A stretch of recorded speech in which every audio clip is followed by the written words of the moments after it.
Clear है। और ये जुझारू साथी हैं, पहले इनको राजनीतिक अनुभव भी बहुत है।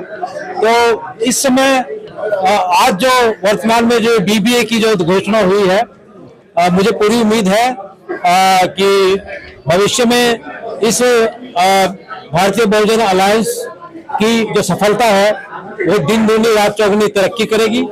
और जो कैडर कैंप की एक हमारे साथी ने प्रश्न पूछा था, ये हमारा उद्देश्य है कि कैडर कैंप्स के जरिए और कैडराइज बच्चों को तैयार करके, युवाओं को तैयार करके इस बहुजन अलायंस को भी, भारतीय बहुजन अलायंस को हम कामयाब करेंगे, इसको सुदृढ़ करेंगे।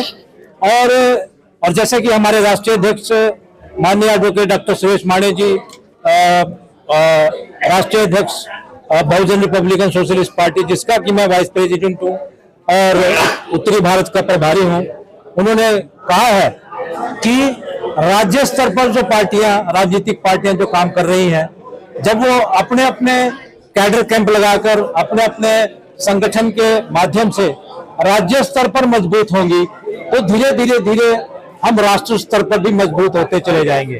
और एक जिसको कहते हैं कि फोर्स टू रेकन विद, एक शक्ति बनकर हम उभरेंगे। सभी लोग एक साथ चलकर एक शक्ति बनकर इस देश में उभरेंगे। और जिस तरह के माने साहब ने कहा और माननीय स्वामी प्रसाद मौर्य जी ने कहा कि दो ही लड़ाई है इस देश के अंदर, एक तो है मनोवाद और दूसरा है अम्बेडकरवाद। तो अम्बेडकराइट राजनीति और अम्बेडकराइट पॉलिटिक्स की लड़ाई हम लड़ रहे हैं। ये बात सही है कि इस समय हमारी उतनी शक्ति नहीं है, हम थोड़ा कमजोर हैं, लेकिन इसका ये मतलब नहीं कि भविष्य में हम ताकतवर नहीं हो सकते, भविष्य में हम शक्तिशाली नहीं हो सकते। निश्चित रूप से हम संघर्ष करके, मेहनत करके भविष्य में अम्बेडकराइट पॉलिटिक्स को स्ट्रांग करेंगे और बहुजन पॉलिटिक्स को स्ट्रांग करेंगे।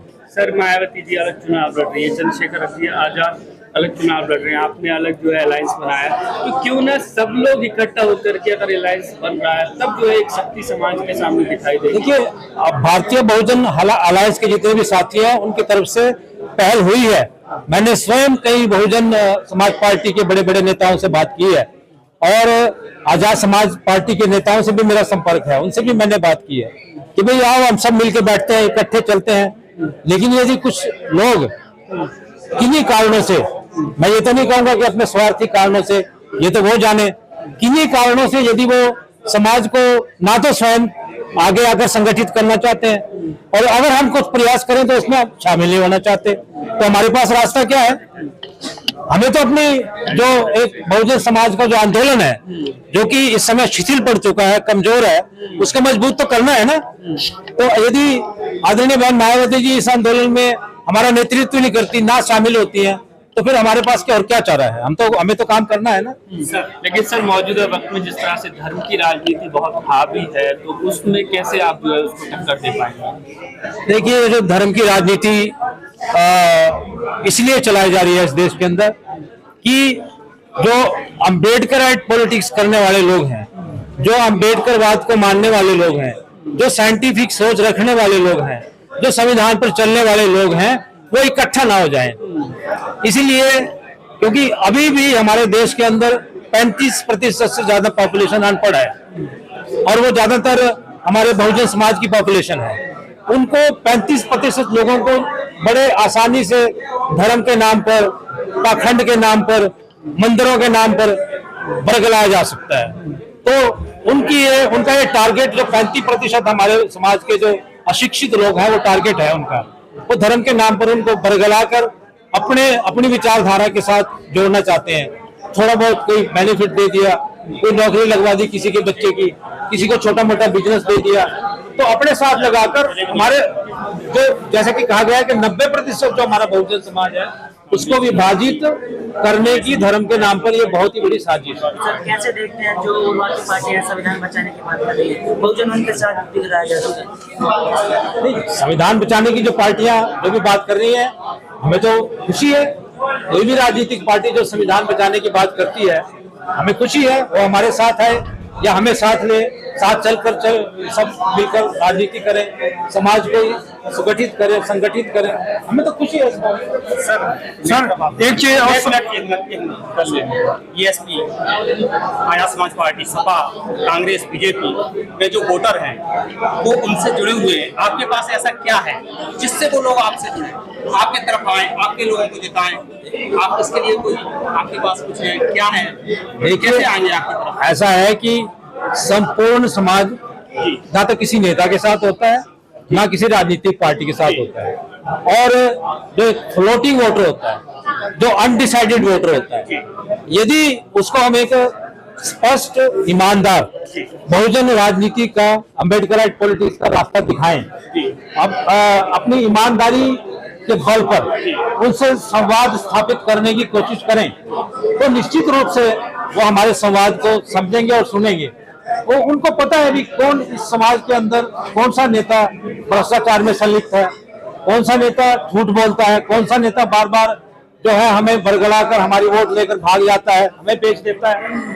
ऐसा बहुत बार हुआ है, हरियाणा में भी हुआ है। अब स्पष्ट रूप से मैं कहना चाहता हूं कि समाज को एक ऐसे धड़े के साथ, एक ऐसी राजनीतिक पार्टियों के पास बेचा गया है, और ये बात आम चल रही है, जो कि हमारे ऊपर ही अत्याचार करते हैं।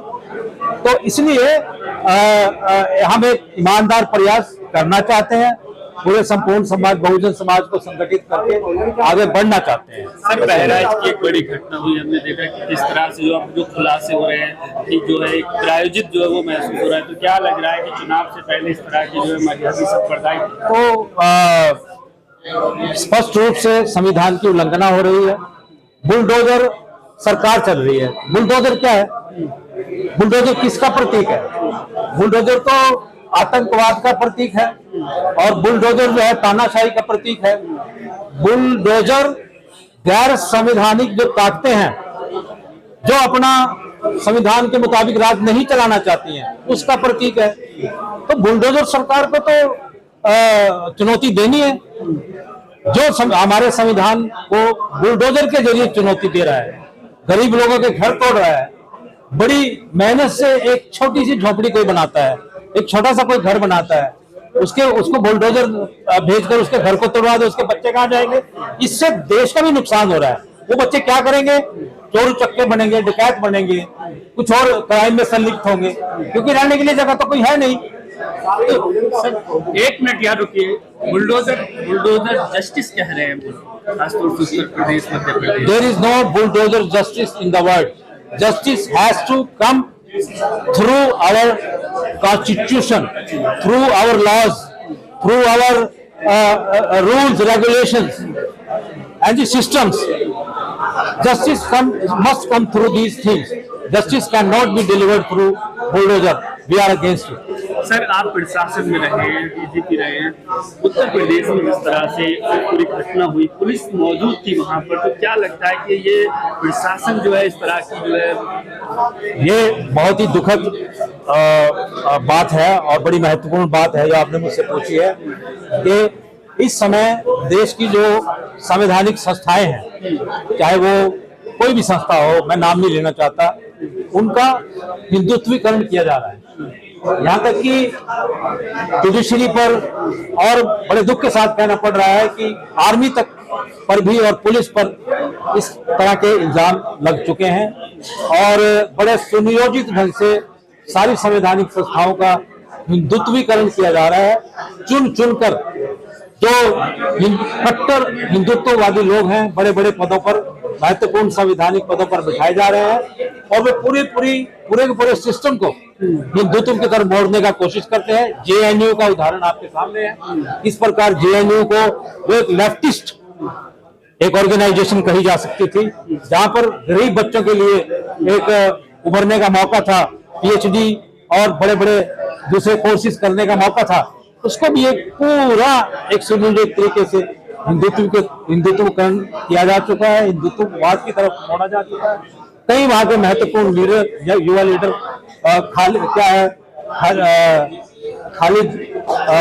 उमर खालिद पिछले 4 साल से जेल में है?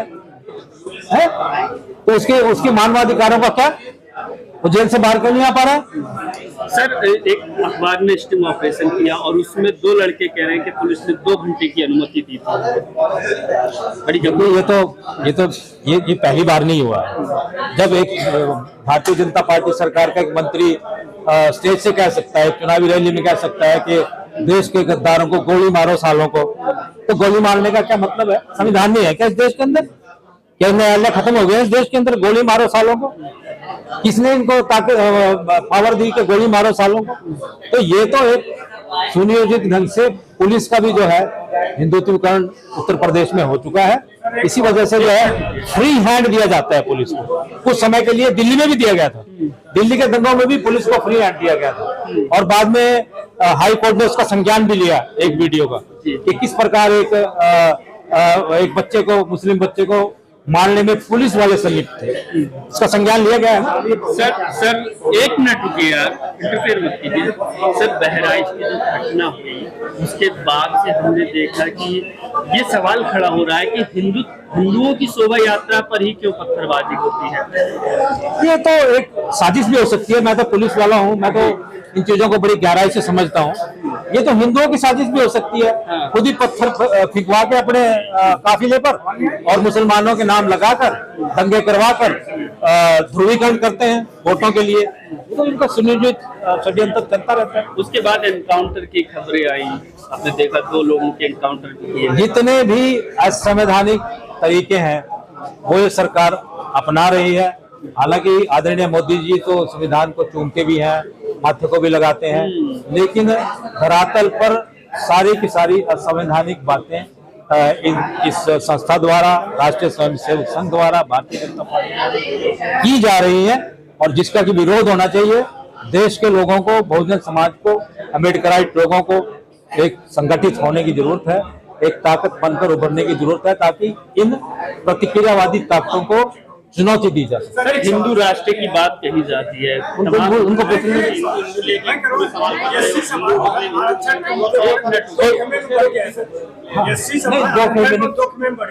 उसको कैसे भाव मिटाएंगे? देखिए, जो आप सब क्लासिफिकेशन की बात कर रहे हैं ना, वर्गीकरण की बात कर रहे हैं, हम अम्बेडकरवादी लोग जो संविधान को मानते हैं, और जो हमारी राजनीतिक पार्टी है बहुजन रिपब्लिकन सोशलिस्ट पार्टी, उसका एक स्टेटमेंट स्टैंड है कि हम इसके सब क्लासिफिकेशन के खिलाफ हैं, क्योंकि इसका कोई एम्पिरिकल आधार नहीं है, इसकी कोई गणना नहीं हुई है कि भाई कौन से समाज के कितने लोग नौकरी में गए हैं, कौन से समाज के कितने लोग MBBS में गए हैं, कौन से समाज के कितने लोग जुडिशरी में गए हैं। इसकी तो कोई गणना नहीं है, हमारे पास कोई डाटा नहीं है, एम्पिरिकल डाटा नहीं है। तो ये अनसाइंटिफिक तरीके से और अवैज्ञानिक तरीके से माननीय सर्वोच्च न्यायालय ने निर्णय लिया है।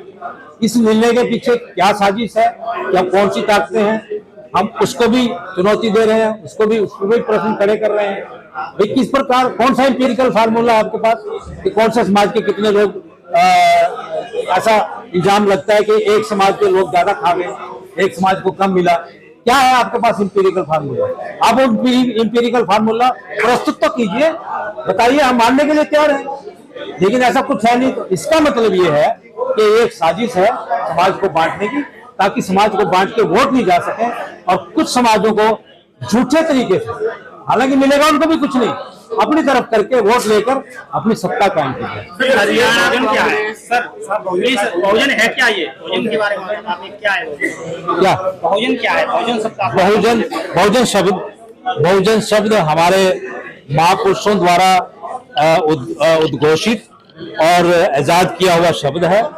ये महात्मा बुद्ध, तथागत बुद्ध की लिटरेचर में मिलता है, और बहुजन समाज जो है वो, बहुजन शब्द जो है schedule caste, schedule tribe, minorities, other backward classes के लोगों को दुनिया में ऐसा कहीं इसका अर्थ नहीं है जो आप बता रहे हैं ना, वो दुनिया में कहीं नहीं है। SC ST OBC वर्ल्ड में कहीं दिखा देंगे आपको, आप हमारे पास आइए, हम दिखाएंगे। SC ST नहीं संख्या देख, बहुजन, हाँ जी, बहुजन मीन्स संख्या देख, हाँ, या किसी से भी हो, स्पेशली ये नहीं है कि SC ST ये हमने तो बना लिया है। ये इसलिए बनाया गया है क्योंकि यही तो लोग प्रताड़ित है ना, ये लोग प्रताड़ित हैं और ये शोषित हैं। हमारा निवेदन ये है, आज जो सब लोग जानते हैं कि SC ST OBC होता है, मतलब ये कहीं नहीं है। संख्या से चाहे SC हो जाए चाहे ST हो जाए, तो मेजोरिटी है। क्या बहुजन का मतलब संख्या अधिक है। हाँ, तो हम बहुजन है ना, हम संख्या में भारी हैं, अधिक है संख्या में, तो बहुजन है ना। SC ST OBC ना रखें इसमें बहुजन में नहीं, इन सबको मिला करके, और ये विचार दिया गया है, और ये तथागत बुद्ध द्वारा विचार दिया गया है। ब्राह्मण आ जाए और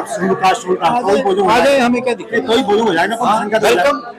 ये अगर वो साइंटिफिक सोच पर चलने के लिए तैयार हैं, संविधान को मानने के लिए तैयार हैं, नहीं, हमारा नहीं है, तो मोस्ट वेलकम। सब बात हो रही बहुजन की।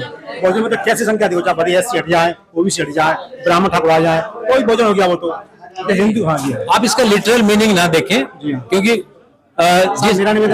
जिन महापुरुषों ने इस शब्द को आजाद किया है, उनके संघर्ष को भी आप परिप्रेक्ष्य में रखें। ठीक है सर, ठीक है। वो किन के खिलाफ वो संघर्ष कर रहे थे, हैं? वो किसके खिलाफ संघर्ष कर रहे थे? ब्राह्मणवाद के खिलाफ संघर्ष कर रहे थे ना, तो फिर वो बहुजन क्लियर हो गए। बहुजन का मतलब वर्ल्ड में कहीं नहीं कि SC ST, वर्ल्ड को छोड़ो, ये इंडिया अधिक हो जाए, जो जाति व्यवस्था भारत में है वो वर्ल्ड में भी कहीं नहीं है। तो इसीलिए बहुजन जो शब्द जो है वो इंडिया स्पेसिफिक है, वो भारत के परिप्रेक्ष्य में ही इसकी मीनिंग निकाली जा सकती है। अगर आप कहेंगे वर्ल्ड में कहीं नहीं है, तो फिर आप इस बात को समझ नहीं पाएंगे। बहुत बहुत धन्यवाद।